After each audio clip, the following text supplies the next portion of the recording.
Sudarte, que é o Tratado Médico Cirúrgico. Esse ano foi lançado a 14ª edição, se eu não me engano, mas eu não tenho ainda, lançou agora. Então, eu trouxe as 2 edições que eu tirei essa aula, tá? Foram essas 2 referências para vocês poderem saber. Então, continuando. Vamos iniciar o primeiro assunto falando sobre imobilidade. Muito comum nos pacientes internados, né? A imobilidade. O que seria isso? Antes de falar de mobilidade, é importante conhecer alguns conceitos de alguns termos. O que seria alinhamento corporal e postura? Ambos são similares. Quando você fala de manter o alinhamento corporal do paciente, manter a postura do paciente, são similares e se refere ao posicionamento dessas articulações. Ou seja, dos tendões também, dos músculos, quando a pessoa está de pé, sentada ou deitada. Quando o meu paciente está no leito, eu preciso manter um alinhamento corporal adequado ou uma postura adequada desse paciente.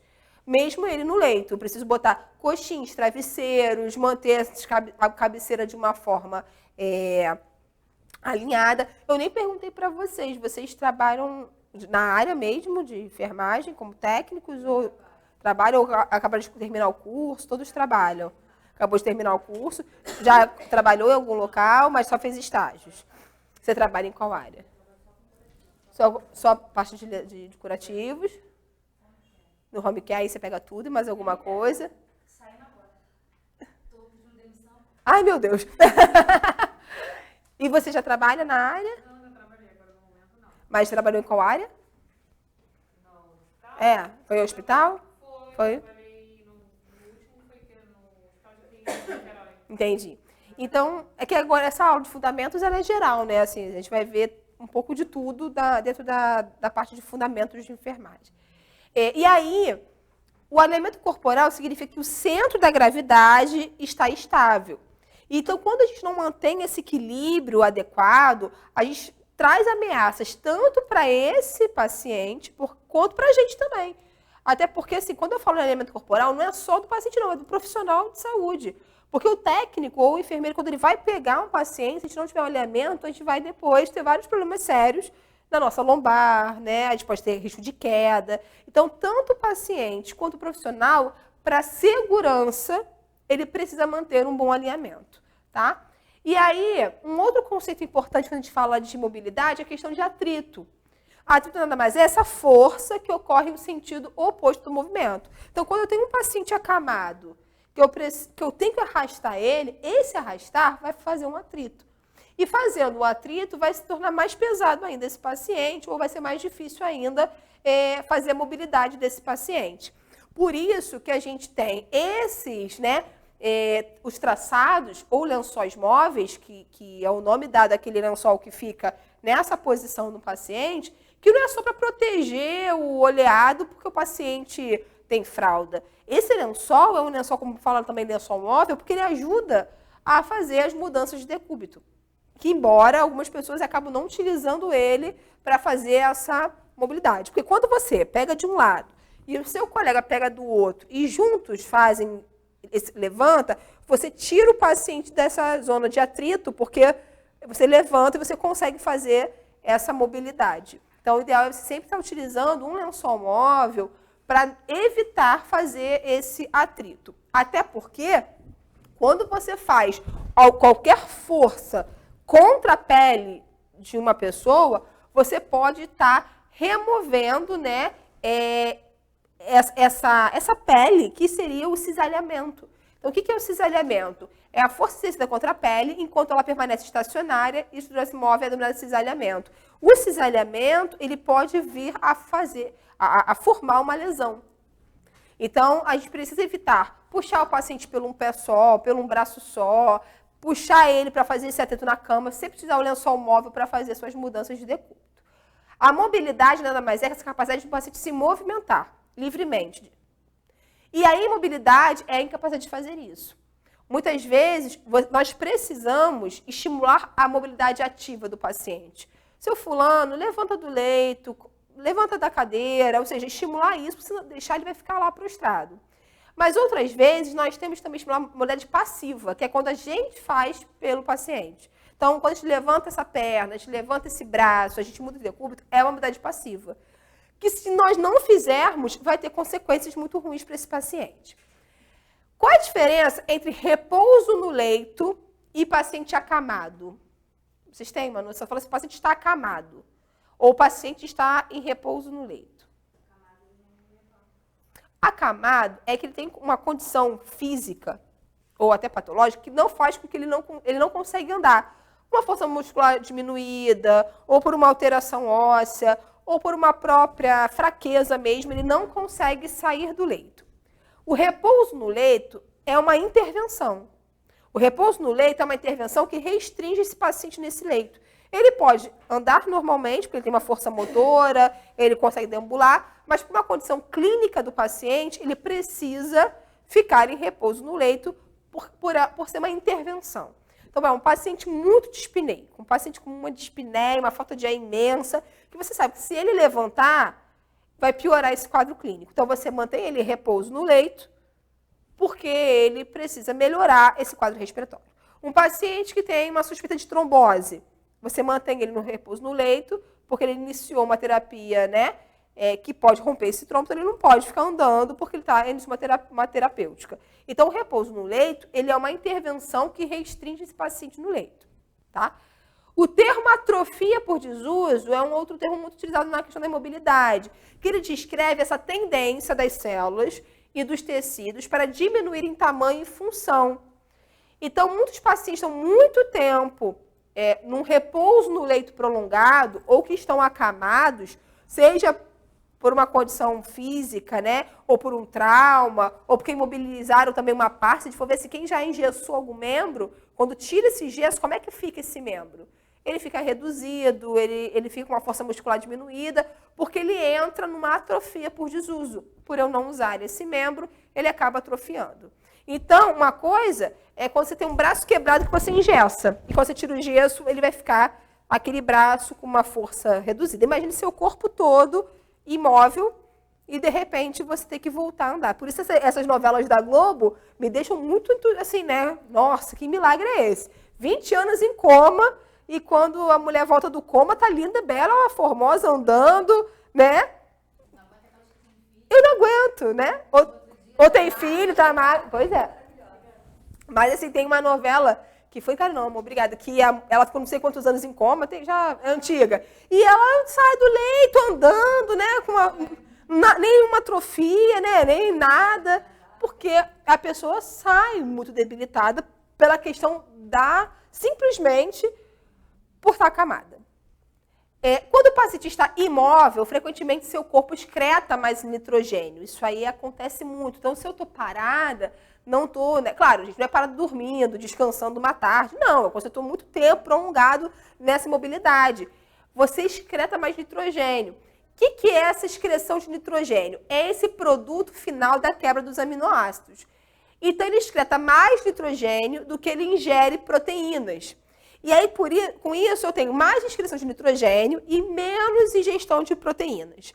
E aí eu tenho um equilíbrio nitrogenado negativo, porque está saindo muito mais nitrogênio do que está entrando proteína.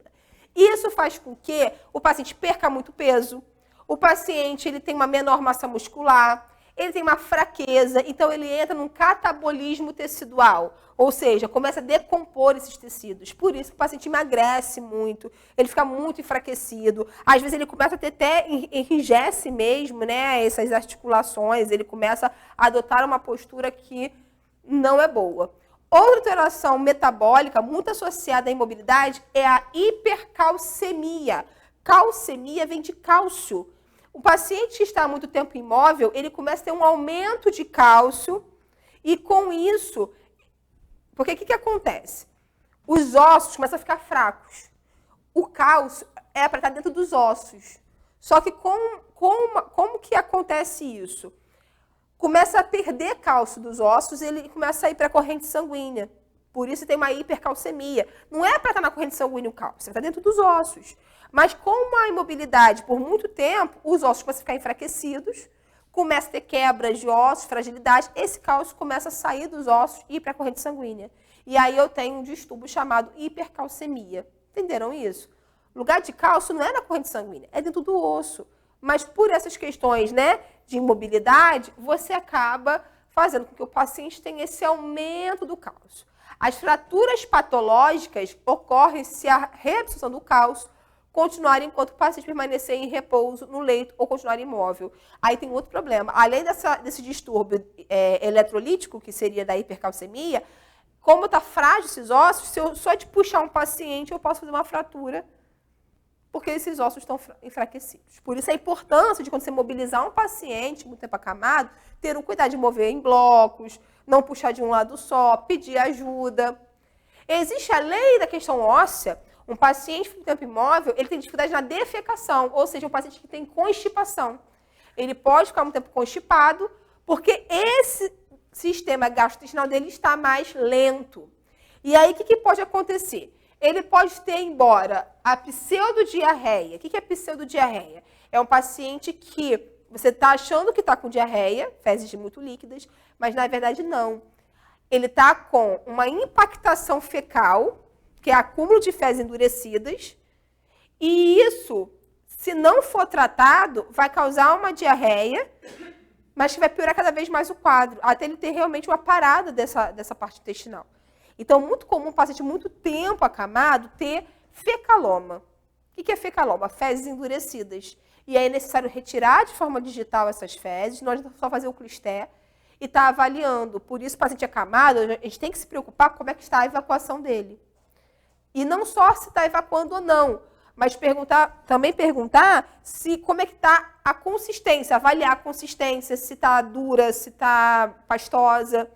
Se começar a fazer diarreia, toma cuidado, porque essa pseudodiarreia pode ser dessa impactação mesmo fecal, que está acabando não tendo absorção normal e está saindo fezes mais líquidas. Se não for tratada essa impactação fecal, piora a situação, entra num caso de obstrução intestinal. Ou seja, o paciente tem uma obstrução intestinal mecânica. Aí a gente tem que expressar para o centro cirúrgico porque ele está com obstrução. Começa a vomitar, começa a ter várias intercorrências. Tudo pela, gente, imobilidade. Além disso, o pulmão fica comprometido. Esse paciente ele corre vários riscos de ter atelectasia. O que é atelectasia? Colapso dos alvéolos. Os alvéolos começam a colabar, começam a ficar... Porque nossos alvéolos parecem uvas. Quando a gente chupa a uva, ela não... Se não comer a casca, né? Chupa só a uva sem a casca. Ela gruda, né, a casca. Assim ficam os nossos alvéolos quando a gente não tem essa mobilidade, quando a gente fica um tempo também parado. E o paciente pode adquirir uma pneumonia hipostática, que é uma pneumonia justamente por essa inflamação dos pulmões, por esse acúmulo de secreções, porque ele está lá parado, na mesma posição, por isso estimular a tosse, estimular a deambulação nesses pacientes, a movimentação é importante.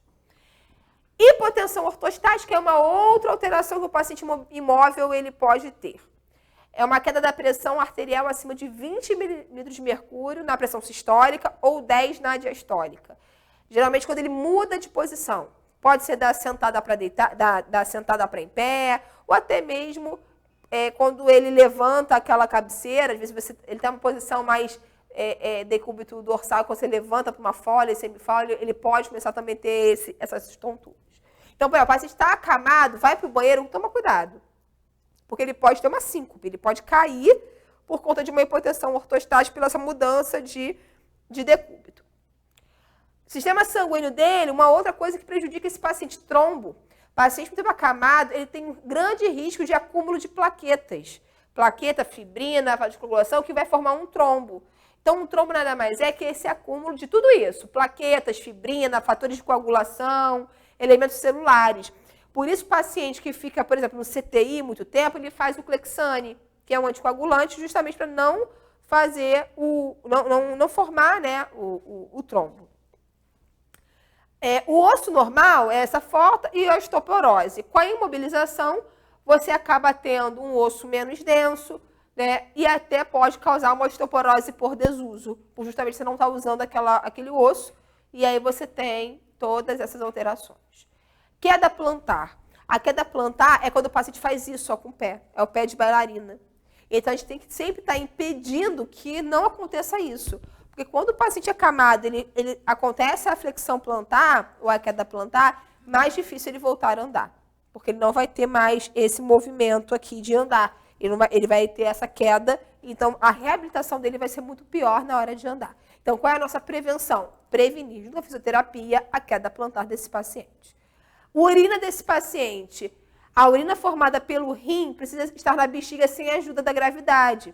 Ou seja, o paciente deitado, ele não tem a gravidade que ajuda. Ele está sempre deitado. Então, é muito comum essas contrações peristálticas serem insuficientes para superar essa gravidade.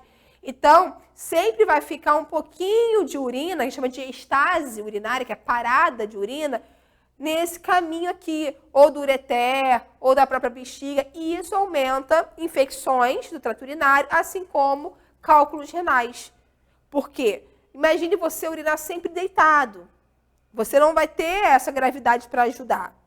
E aí é muito comum um paciente que está internado ter infecções urinárias e também cálculos por conta dessa estase urinária, dessa parada urinária.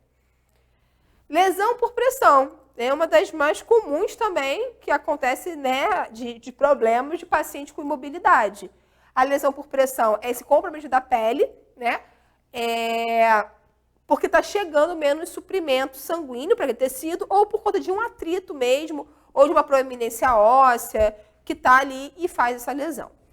Dentro da lesão por pressão, nós temos também as lesões por dispositivos, com a nova classificação, que a gente tem que tomar muito cuidado, eletrodos nesse paciente, fixação de sondas, tudo isso também pode levar a uma lesão, chamada de lesão por dispositivo, que a gente antes não tinha essa classificação e hoje nós temos. Então, com a COVID, muitos pacientes começaram a ter lesão pelo eletrodo, por quê? Ele ficava dessa forma, botava os eletrodos, e ele complicava, vamos pronar o paciente. Quando pronava o paciente, esquecia de tirar os eletrodos. E aí essa pressão que ele ficava, né, no leito, quando virava de novo, via as lesões por dispositivo, que é pelos eletrodos.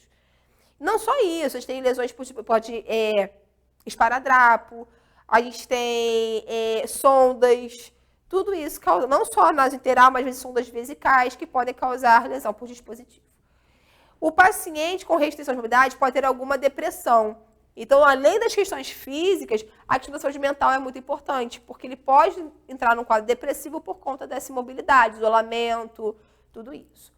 A marcha tem que ser avaliada. Então, a marcha é essa questão de equilíbrio, de como esse paciente anda, né? A questão para avaliar como está o sistema nervoso central dele. Então, a gente precisa também estar avaliando a marcha desse paciente.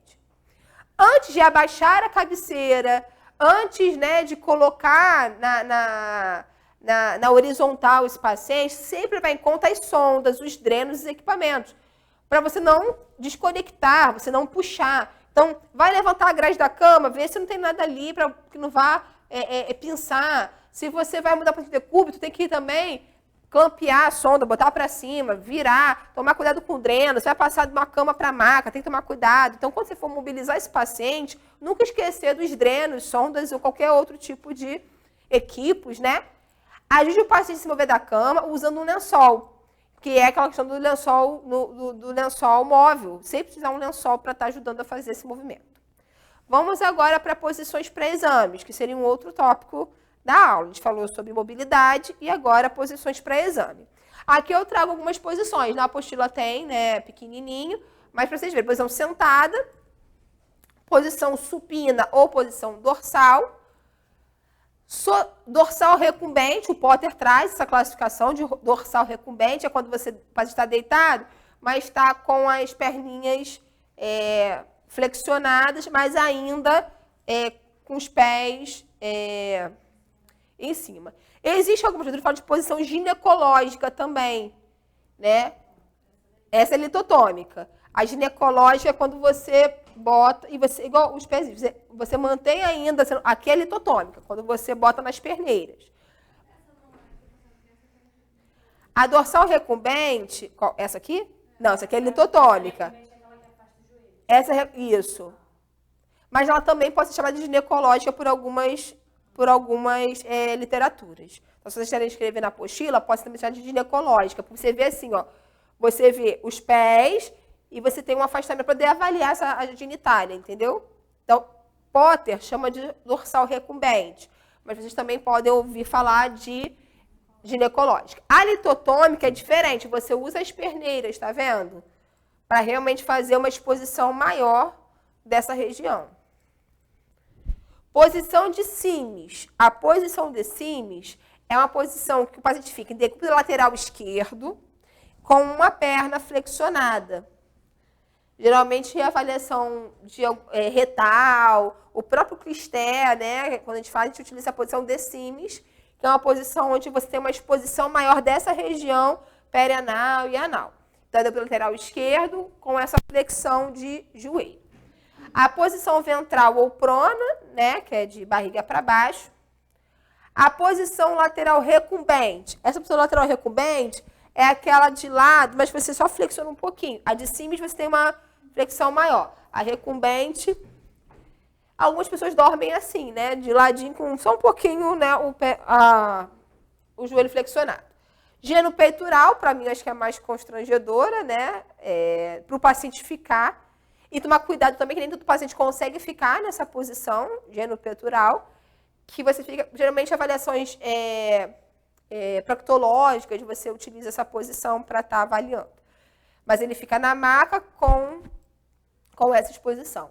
Lembrando que, em todas essas posições, ainda mais essas como a litotômica e a genopeitoral, botar biombos, né, gente, quando for, se por acaso estiver numa enfermaria, para garantir a privacidade do paciente. Existe alguma... Vocês vão ter, no módulo de cirúrgica, algumas posições dessa para algumas cirurgias. Aqui seria uma forma geral das posições que o paciente pode ter, tá? Tipos de lesões cutâneas primárias. Aqui eu também não trouxe, mas só para lembrar, a gente também tem o Tredelenburg. Tredelenburg é quando você tem a cama e você faz isso. O Tredelenburg, você bota os pés do paciente mais acima, né? E o Tredelenburg reverso é o contrário, é quando a cabeceira do paciente ele fica mais alto. Então, aqui aqui tem a cama. Eu sou péssima desenhista, né? Aqui 0 graus. Quando você tem isso aqui, você tem, vou botar o corpinho do paciente. Posição de Tredelenburg. Quando você tem isso aqui, Tredelenburg reverso, que é quando você, entenderam? A cama vai toda. Quando você tem isso aqui, é a posição sentada, que é 90 graus. Quando você tem isso aqui, 45 graus, você tem Foley. O paciente fica a 45 graus. Aí é a cabeceira que vai se movimentando. A posição de Foley ou semi-Foley é a cabeceira que vai descendo mais. Então, a posição 90 graus é a posição sentada. A posição de 45 graus é a posição de Foley. Que aí a cama, a cabeceira só que desce. Foi? Continuando, nós temos agora as lesões cutâneas primárias. Muito comum cair, às vezes, em provas. O que é uma mácula? O que é um tumor? O que é uma pústula, né? Uma mácula nada mais é que uma alteração plana e ela não é palpável. Então, quando você vê uma mácula, você vê uma mancha pequena que ela não é palpável. Só que a mácula, ela mede menos que 1 centímetro. A mancha é acima de 1 centímetro. A mácula é menos que 1 centímetro. Exemplo disso, petequias. As petequias, elas, quando você passa a mão numa petequia, você não vê um abaulamento, são manchinhas, mas são manchas pequenininhas, com menos de 1 centímetro, que não é palpável. Eu chamo de mácula. Então, uma petequia seria uma mácula. O que significa um tumor? Um tumor é uma massa sólida que se estende para camadas mais profundas do tecido. Geralmente, um tumor tem mais de 1 a 2 centímetros, tá? Então, um tumor é essa massa sólida que tem mais que 1 ou 2 centímetros. Uma pústula. Pústula vem de pus. Então, uma pústula nada mais é que uma elevação. Você sente essa elevação, tipo a espinha. uma espinha, uma acne, é uma pústula. Uma acne, porque ela tem uma elevação semelhante a uma vesícula, a uma bolha, só que dentro dela você vê amarelado, ou seja, pus. Então, uma pústula, ela é semelhante a uma vesícula. Vesículas são bolhas pequenas, são vesículas. Só que dentro dessas vesículas eu tenho pus. Então, por isso que é uma pústula, tá? E também varia de tamanho. Então, o exemplo da acne, a acne é um exemplo de pústula, tá? O que é uma vesícula? Sabe a lesão herpética? O herpes labial? Não sei se alguém já viu a lesão. Ela é cheia de vesículas, é cheia de bolhas, que dentro tem líquido. Então, vesículas são bolhas pequenas, cheias de líquido. Carcinoma de células basais. Carcinoma de células basais são lesões planas ou elevadas, geralmente de 0,1 centímetro, com uma crosta e uma borda arredondada um tanto descamativa. A carcinoma de células basais, claro que é uma alteração epitelial, que precisa ser investigada, até retirada, e você vê que ela é bem escurecida e ela fica descamando essa borda.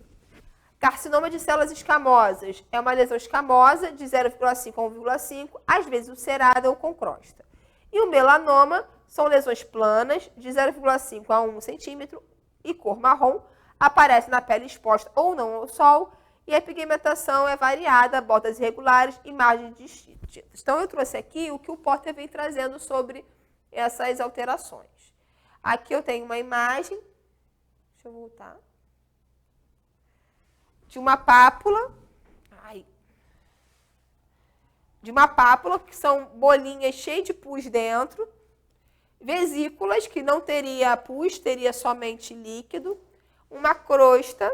Aqui eu tenho as lesões, né? Que seria essa aqui mais seria essa lesão de carcinoma de células basais. Aqui eu tenho carcinoma de células escamosas. Aqui eu tenho uma pústula. Ali é uma pápula, desculpa. Aqui é uma pústula. E o que é a pápula? A pápula ali não falou. A pápula, sabe a BCG? A BCG, ela faz primeiro, ela tem uma pápula, depois rompe e faz a crosta. Então, assim, a pápula é uma outra, alteração que você pode também ter nessa pele. A pústula é essa aqui. Bom, outro procedimento, a gente vai ver, é umidificação e nebulização. A gente não falou de procedimento até agora, né? A gente falou de lesões, mas outros fundamentos, né, dentro da enfermagem. A gente tem a umidificação e a nebulização. A melhor maneira de manter as secreções mais finas, sem estar espessas, é você fornecer ingestão de líquidos para esse paciente. Em geral, Potter fala de 1,5 litro a 2,5 litros por dia. Claro que pacientes renais ou pacientes cardíacos é contraindicado você aumentar muito o volume desse paciente. O que é umidificar? Nada mais é que você tornar esse processo de você adicionar água ao gás. Então, quando você umidifica, você está botando lá, um umidificador de oxigênio. Tem lá a rede de gases, você pega um frasco, bota ali água e você tem uma umidificação desse oxigênio. Então, umidificar é essa adição de água ao gás oxigênio. A temperatura é o fator mais importante, que afeta a quantidade de vapor de água que um gás pode segurar. A umidificação é necessária para os pacientes que recebem oxigenoterapia em mais de 4 litros por minuto. Então, se eu tenho um paciente que está fazendo oxigênio a mais de 4 litros por minuto, eu preciso umidificar esse oxigênio. E o que seria uma nebulização? A nebulização, você coloca medicamentos a esse ar inspirado. Então, vou fazer uma nebulização com Atrovent, nebulização com Berotec. Eu vou estar colocando, instilando uma medicação nesse gás que vai ser inalado pelo paciente, tá? Aspiração traqueal. A aspiração traqueal, a gente precisa realizar a aspiração traqueal através de uma via aérea artificial. E aí, essa aspiração atrial, ela é uma sonda ou um tubo endotraqueal ou de uma traqueostomia. Então, como é que você aspira a traqueia desse paciente? Você aspira com uma sonda pela traqueostomia, né? E aí como você vai aspirar. O tamanho do catéter deve ser menor possível, porém grande o suficiente para remover a secreção. Claro, não adianta você também pegar um catéter, uma sondinha muito pequena, se tiver muito espessa essa secreção, não vai conseguir tirar a secreção. Também não adianta você também botar uma sonda muito longa e vai fazer traumatismo nessa mucosa, que aí também não pode.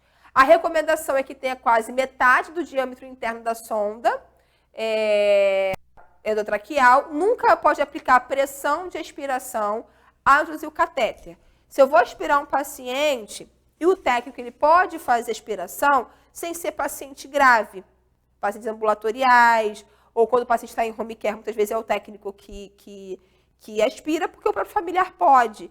Mas se for um paciente crítico, quem aspira é o enfermeiro. Mas em outras condições clínicas, o técnico pode aspirar. Então, você vai pegar uma sonda, você vai aspirar, você não pode introduzir a sonda com a sonda ligada. Você precisa clampear essa sonda, introduzir, e você só ligar a aspiração quando estiver tirando a sonda. Entenderam isso? Então, você nunca pode aplicar uma pressão de aspiração quando você estiver introduzindo a sonda, porque isso pode causar traumatismo, né, nessa mucosa. Assim que você inserir um catéter pela distância necessária, mantenha a pressão de aspiração entre 120 e 150. Muitas vezes você não consegue ver isso, mas a literatura fala que é o ideal. Aplique a aspiração intermitente apenas enquanto retira o catéter. Girar o catéter aumenta a remoção das secreções que aderiram às laterais da via. Então, você vai introduzir e o ideal é que você retire o catéter fazendo esse movimento giratório. Aí sim você vai exercer uma pressão de aspiração. Você vai ligar, deixa ligado no circuito, só que aí você vai clampear a sua sonda para não... Aí você vai introduzir e depois você vai abrir tirando. Aí ele faz esse barulho. Só que você tem que ser rápido, senão o paciente pode ficar desconfortável ou pode causar traumatismo nessa mucosa. Então, o ideal é você, quando você introduzir, não introduzir com a pressão de aspiração, não. Quando você for tirar, que você abre a aspiração. Aí ele faz o movimento, de aspiração. Tem um número de vezes que pode fazer isso ou enquanto está saindo a secreção vai fazendo? Sim, o ideal é que você, primeiro, avalie como está também a saturação desse paciente, porque ele pode começar a saturação dele começar a cair. Verifica também como é que está o desconforto dele, entendeu? Porque a aspiração é sempre que necessário, mas tem que avaliar outras coisas também. Às vezes o paciente está toda hora sendo aspirado, o risco de lesão é muito maior. Então tem que ter uma avaliação. Aí tem que ver a prescrição do enfermeiro em relação à aspiração. A prática da instilação de soro fisiológico nas vias aéreas artificiais, para melhorar a remoção da secreção, pode ser prejudicial e não é recomendada. Ah, vou pingar um soro aqui na traqueostomia do paciente para umidificar e facilitar isso. Ah, tá uma rolha, né? Tá muito denso, não estou conseguindo aspirar. Não é recomendado. O que você pode fazer é você pegar um potinho, botar um soro ali e você lavar essa sonda. Tipo assim, tirei a sonda, só que tá cheio de secreção. Tu suga a sonda para poder lavar esse circuito. Mas não é você botar, não é estilar dentro da traqueostomia, entenderam? Isso não é recomendado. Você pode sim lavar isso. Você pega a sonda, porque às vezes a secreção é tão densa que fica tudo aqui, a secreção. Aí você pode pegar e fazer uma imersão numa solução ali de água destilada ou soro para poder lavar isso. Mas nunca você instilar soro nas vias aéreas artificiais, ou no tubo, né, ou na traqueostomia. Esse aqui é um circuito, chama de circuito fechado de aspiração. Geralmente o paciente está com uma traqueostomia ou está no tubo, você pode conectar essa parte aqui, né, dentro do tubo, e aí você não precisa ficar... Aqui é uma sonda normal, você vai luva estéreo, ainda mais que é uma luva estéreo porque você está aspirando traqueostomia. Se for só aspirar boca e nariz, pode ser luva de procedimento. Mas aqui eu estou aspirando traqueostomia. E existe esse, que é o traquecare, né, que a gente chama, que é um nome comercial, mas hoje a gente chama de aspiração sistema fechado. Que aí você, a sonda está aqui dentro, você não manipula essa sonda, você só introduz e depois tira. Essa aqui não, você tem que descartar, para cada aspiração você descarta. Você não pode deixar ela lá guardadinha para uma próxima aspiração você utilizar não, tá? Então, existem dois métodos atuais de aspiração. o sistema aberto, que seria essa aqui, que tem vários tamanhos de sonda, e o sistema fechado, entendeu? A aspiração aberta envolve o uso de um novo catéter estéreo para cada aspiração, calçar luvas estéreis e manter esse ambiente estéreo. Então, você tem que usar toda a precaução padrão, óculos, capote, luva estéreo, campo estéreo para aspirar. A aspiração fechada não envolve o uso de um catéter de aspiração que é reutilizado. Existe uma bainha de plástico que protege, a gente só pede para que esse paciente, esse profissional use uma luva de procedimento, porque ele não entra em contato com a sonda. Então, não precisa ser uma luva estéreo, porque não entra em contato com a sonda, tá?